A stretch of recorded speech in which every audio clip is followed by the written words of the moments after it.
Welcome to the show, I'm Chris. And I'm Dave. Let's look under the dial.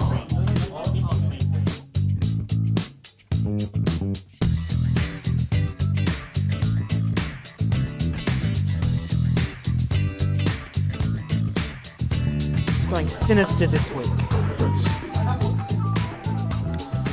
More scary than you need to be, I don't know what I'm saying. That's how you've always got to do it. It's how you maintain order in the workplace. Wow. Always go more sinister than you have to.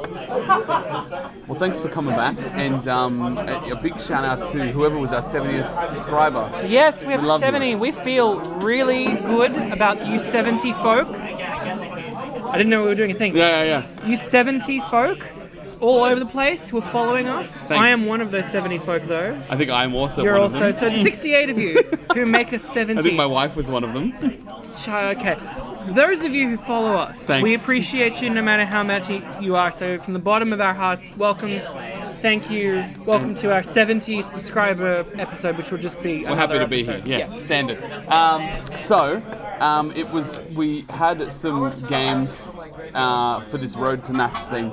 And we finished off the Shredder team. So if you haven't seen that, I'll put a link up in the top corner so you can go back and watch that. But that was the finale of that team. Yep. I think he landed in a pretty friggin' great place. He is an awesome Medusa figure. Yeah. and Cap and everybody just going great. It was great stuff. So I have a newfound appreciation for Shredder. Yeah. As someone who is not a Turtles person, that figure is amazing. yeah. So And I think that the team will, as a whole, was very balanced. It could deal with a lot of different threats, and it wouldn't be surprising if you could see something like that. No. Some of those pieces anyway might make an appearance anyway, at least in Australian Nats, based on the fact that our meta is a little bit different than what you guys have in the States. Jeez. I mean, for instance, And we around the put world. our title Captain Americas on Goblin Gliders. Yeah, apparently. Crazy down under, right? So, we've moved on to another piece, in which we've already played the first game, and that piece, Mr. Oz. I brought mine for another game. I didn't bring it for his, but just, yeah. Yeah. I figured I wanted to get involved. Yeah, and for have sure. mine too. Mr. Oz is a very, very interesting piece. Yep. I think they're lucky they made him unique. Yeah.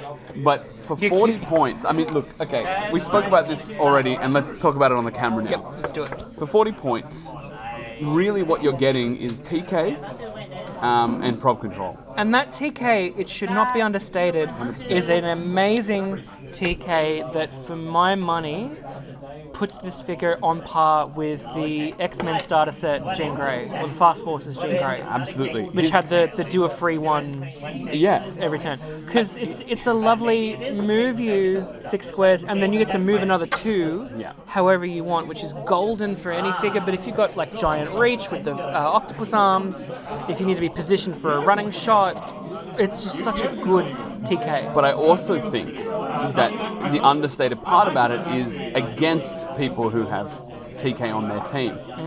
So when somebody TKs in Vulture and you can get him out 2 squares back, you're denying them the ability to reach. Yeah. And I think that that's the part that really makes it interesting for me. It is not only my own utility, but it is an anti-TK against my opponent. And so I wish that it was with items as well. That would be amazing. It's only characters, but there are a lot of teams that will shoot someone out to a distance, and after they've been placed, because it's whenever a character has been placed, I can move them 2 squares to my benefit. So, I think that is a big part of it for me. It's hard to know how many TK teams there are going to be around the place. But look, I feel like it's a viable counter to Prime Vulture, who is maybe not the apex of the meta, but he's pretty high up there right now. And I think he's given how many competitive games, especially on Happy Little Heroclix that we've seen over the last few months, where teams get decimated turn 2. Sometimes not even that late, like sometimes it's turn 1. I feel like that's the build to counter the closer we get to Nat season. So this is a great anti-that. Correct. So or on the flip side, it also makes those Vulture teams even nastier. Like, just so much infinitesimally worse. You also have this problem where you've made the Vulture teams so much worse by giving them an extra 2 movement. They can close the gap so much easier. I don't know. And I mean, they're already pretty lethal with the TK that's already out there for it. So yeah, that's it. That's it. So make a good thing better. And I thought this time as well it would be nice to try and build a team around a more support piece rather than like having a tentpole like Shredder. And to kind of give you guys an insight as to how that journey takes place when I'm building with a support piece in mind. So, yeah, really, the last team that I played, which I'll bring up the team, and I'll bring it up here as well, just so that we can all see it. But I'll bring it up on the screen here. The team that I played was obviously Mr. Oz. Yes. I played Flash God of Death. Always nasty. I had the Octopus Arms with Flash and Alex Wilder. And then, really, I kind of understood it. I played Starro at 100 points, which I think is the first time I ever played it. And he paid dividends, that Starro. He really, really worked out for me quite well. So I won the game. It was a very close game, I would say. Up until the last 3-4 turns, it was a very, very close game. Starro, I don't think I've ever seen anybody here use it. I've never seen it. And you played it once, as you played with Starro and the Justice League. Yeah. But outside of that, I'd literally never seen anybody play it, and I saw so many teams in the States playing Starro, and I really didn't understand why. But now you get it. I 100% get it. At 100 points, he is unbelievably large. How many clicks are we talking about here? 7. He's 1, 2, 3, 4, 5, 6, 7, 8 clicks long. 8 clicks. Plus, then when he's on that one, he gets his Colossal Retaliation, which I think you. I did. Was that the one you also made use of? Yes, that correct. Game? Yeah. So I that almost won me the game. But he's quintessent. He's 10 range, 3 targets. He can attack small targets. And not that you want to attack, you really just want to mind control a bunch of things. 100%. But he's just so good. Yep. I was blown away by that piece. And obviously, Mr. Oz was taking place in terms of moving Flash, in terms of picking up the Octopus Arms, blah, blah, blah, blah. The prob as well. The prob as well, which is a big part of it for me. So, and his prob, which ignores everything, which is great, at range 12. So he's also a pain in the ass to hit close combat, because once you move there, you've got hyper time. I don't know if that, can't remember if that came up in our game. I think it might have been once. You did roll once, but you successfully rolled. Succeeded. Yeah. But I can easily see, because he's got his stealth, you can position him in there to not be shot, and then if you've got to go in there and punch him, there's a high chance you can miss, getting shoved out. So he's got some good internal defense mechanisms as well. The super senses is always nice for that kind of thing. So I mean, the team worked out pretty well. Yeah. I was pretty happy with it. Obviously, like I said, I did win the game, so it turned out well. And so I've moved on. There was 2 kind of starting builds that I had. So that one was my Team A, or version A, and then Team B, which is the one I've got with me today, which I don't wanna. Will be. We're not going to film these games, not until we get a little bit further into it. But it's something that I talked about for a while, and I really like it. And I'm so close to figuring out a theme team, but it's Mr. Oz, obviously, taken front and center. We've got Billy Batson to fill out points, and he's the only piece that I need to. Don't know. He's good. He's good. But the main star is Soups. This is Dark Knight Returns Soups, which I really, really want to make him work. I would really, really like it if he worked. I'd like it if he buggered off. I am playing him at full points. Okay. Now there's one last piece of this, which is probably the most important piece, which is Mjolnir.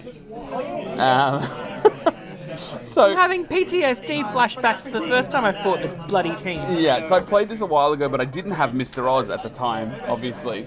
And it didn't work out very well for me. It kind of floundered around. I had the boxing ring in there. Which is a good idea, I Not think. a bad idea, but I feel like I don't need to worry as much about the protection of Superman, is the answer. He's a big boy. The idea is basically to just wail on people with the hammer, with Superman, which seems obvious, I guess. But with the prop control from Mr. Oz gives me a little bit extra, which I did not have in the last build of this. And also the moving Mjolnir to Soups gives me a much faster return. So I think the first time I played it, I did play with the Ape Batman to do it. Which would be the way to normally do that sort of Correct, yeah, but I think, for the points, I'm missing out on the prop control. I didn't have the prob control in the team at all. So I think that this covers two bases. Is what Mr. Oz, sorry, covers two bases. Yeah. Gives me prob and gives me a way to bring the item in. And the Billy, I've found, is a very versatile figure. And if you've got him not only perplexing Superman, but also being in a position to lock down someone's free actions on the start of a turn, so locking down Outwit, locking down Perplex on someone you happen to see, could be a nice added bonus. That's exactly right. So, I mean, I feel like Superman is just going to be carrying Billy Boy with him the whole time. That's what I would do. And it's also a bonus Perplex is the other thing. I can pump up Superman to 20 defense, which is nice. I can give him an extra attack, which makes him 14 attack. I can give him some extra move, give him some extra damage, 6 attack. Superman is really, really a big boy, and he's just a lot of points. So, you're sinking a lot into this, and I think that in the day and age we are in now... The day and age of horribleness? No, the day and age of a lot of people playing lower cost characters. It's a lot more lower cost. I think that he might be able to one-shot a lot of people. I think that if you can get it right, his attack should be a killing blow. I could even see... Because he does or doesn't have flurry, sorry. He does not have flurry. I could see the octopus arms doing some real damage. 100%. As well. So I reckon, like, we try Mjolnir a bit as a secondary change. Yeah. Him with the... Because if you're going to look at one-shotting fragile figures, he's running at 13 attack with 5 damage on a flurry. Granted, he's not Vulture, so he'll only kill... like maximum 2 people in one go, but still, that's still a fairly brutal. Reasonable thing. I think the difference between and he's hard Superman to break. and is that he's just a tough nut to crack. So and though he's not impervious to Outwit. No, he's but not I think the point is that he has charge and stealth on that top dial. Yeah, so you put him in cover. He does, if he's occupying hindering terrain, he doesn't half for the charge. So he moves the full 11 for a charge, which is nice. It really can get him across the board. And that roll at the beginning of the turn, he's either removing his own things, but he has a way, which was the other thing. If you roll a 5 or a 6 at the beginning of the turn, his powers can't be counted, and his prob controls can't be re-rolled by opponents. Yeah. Can't be prob controlled by opponents, sorry. So that's going to lock down someone else's Mr. Oz. Correct. That's exactly right. There is some bits in there that give him some inbuilt protection. The point is, this is a ridiculous figure, and you should not be playing it. But I'd like to try. Please sound off in the comments if you think Dave should not be allowed to use the Superman.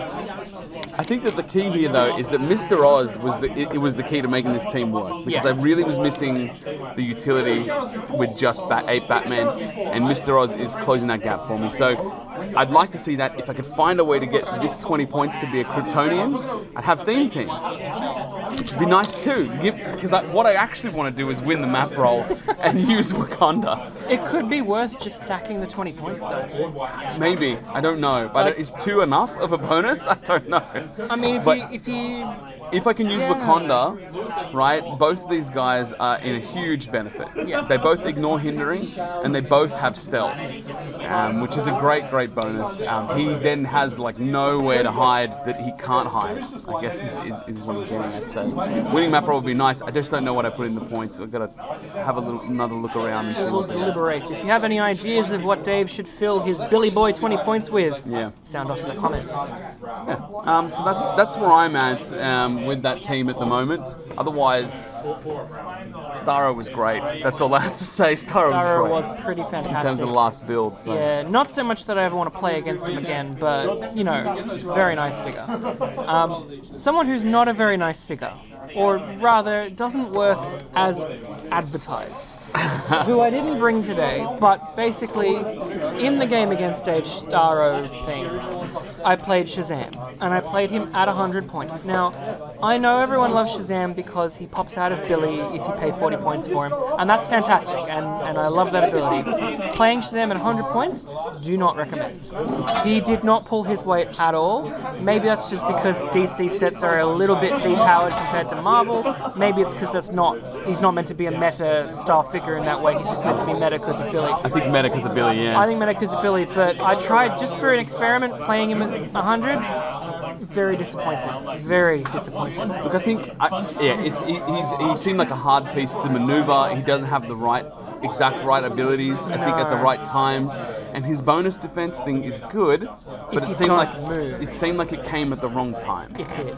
So, yeah, I don't know. There's a world where he needs more range, I think, is all it was. Yeah. His range is 3 or 4, I can't remember, something like that. It's pretty poor, yeah. Which seems very, very low considering he shoots lightning a lot. Yeah. This is one of his things. He shoots like little zap. It's just a small zap, so he really couldn't do anything at range. Yeah, which wasn't great. So maybe that's just me playing it the wrong way. And I highly suspect that's the case. So there'll probably be people who are like, you're meant to make him as Billy, what are you doing, you crazy person? Don't play him with points. But I agree. I agree with you now. 100%. I guess towards the end of the day, Billy gets knocked down, you pop out as Shazam, and you're already at close. Yep. Right? Because most people aren't popping off Billy from a distance because he has stealth, does he? No, he doesn't have stealth, but he...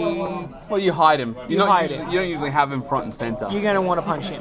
Yeah, correct. And then once he hits that stop, all bets are off. So I think that's the way to go with him, but it was interesting to just... Because I paired him, I think, with the Flash and Batman. Yeah. Both of whom, by the way, the Batman and Flash, I think are excellent. Both from the Rebirth Both set. from Rebirth. And I've got another team here tonight. I'm going to use that Flash in because I think it's just a very interesting, solid 70 points. The Batman, 85, great looking model, excellent abilities. They were fantastic. Shazam, no, sorry, not for putting those points. I do want to try him with the Billy thing and see how that works. And I suppose once you get to your stop click with Billy, yeah, I just run in, right? Hit me if you want. I'm going to turn to Shazam. So I don't know. Yeah, or push yourself to death by like just constantly choosing not to use willpower when you move in or something like that. Yeah. So there are options. Definitely. But yeah, so Starro good, Shazam bad. I mean Shazam at points bad. Shazam is Billy good, but you get it. And so far, Mr. Oz great. Mr. Oz amazing. Yeah, he good. Yeah. So I expect to see him in some teams, I think. Yeah. Coming, and unless, depending on when Nats actually does come, and depending on what comes out in these other sets. I mean, I've seen that Black Panther in the Illuminati. It was the Gardener. He has a double TK. That seems very, very good. I'm not looking forward to that set. I'm excited for that one. It's going to break the meta in half. Yeah, it seems like there's a lot of stuff, a lot of meta pieces. I mean, do you remember when Thor dropped 2 years ago and the meta changed overnight? Like, it was such a radical seismic shift in how the game was played at a competitive level. In how people use Star Fox and how people use Mjolnir. That was it. This is before Star Fox. No, this was the pre-Star Fox Dark Times. Yeah, okay. With Thor, and then the following year with Infinity it came out, but it was just so many more things became differently viable. Colossals, right? Colossals, and I think the equipment also played a really big role. Because they were coming thick and fast. So I feel like with all the gems and gauntlets and things coming with all this stuff, not to mention the figures themselves, it's going to be a really excellent, but really huge shift in the meta is coming. For sure. Yeah. We'll do our unboxings once the set arrives, hopefully close to release time. So yeah. That'd be good. So, have you had any teams with Mr. Oz that you think Dave should have a look at, or anything we should emulate? Any pieces that worked? Let us know. Comments down here, this bit here. Our 70, 68, 60, however many people we've got should comment down there and tell us about your Mr. Oz experience. Or, alternatively, have you played against him? And if so, any strategies to how you can get around all of his chicanery? Let us know. I'm going to need that because I feel like he's going to be in a lot of teams. Yeah, I think so. Come that season. I think so. So yeah, make sure you hit subscribe. Yes, subscribe. Ring the bell. And keep watching. Yeah, keep watching and keep clicksing. So until next time, Finn.